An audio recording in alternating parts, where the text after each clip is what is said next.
Right now I'm driving to work. Just had an explosive episode because I lost a $5 bill. I grabbed a $5 on my way out the door so that I could go grab some eggs from a local, and got to my car. $5 is still tightly in my little fist. Pull out my phone to find the address and put it in my GPS. And then once I'm all set, I realize the $5's not in my hand anymore. I'm looking all over where I could have possibly set it, where it could have fallen. It's not there.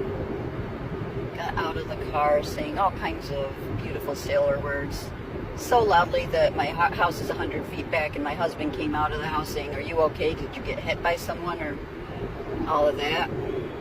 Very explosive anger. Explosive anger. Gotta find a better way to discharge that energy when I'm feeling that energy. Now, it wasn't $5, the thought of losing $5. It was the thought of being late for work. It was the thought of being imperfect, anger at myself, where how could I possibly lose a $5 bill when it was right in my hand not a minute before.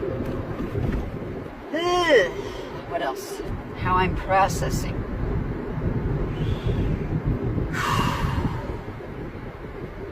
I started with some heart healing because I felt I really needed that. And I realized I needed to drop lower, that the anger was coming from solar plexus. Solar plexus for the ego wound, sacral for the feelings of safety. I'm not safe.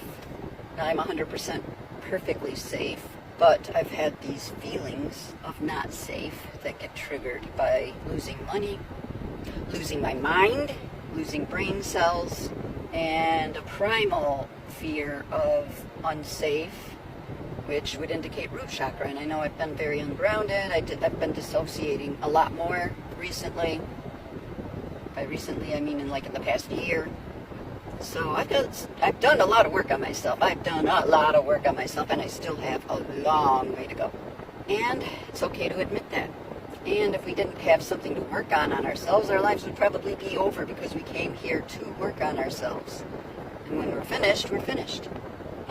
So that's a good thing. I'm still alive, still working on myself, still working on those feelings of safety and security, still working on those feelings of need to be right, need to be perfect. That's one of my biggest areas to work on, and has been all my life.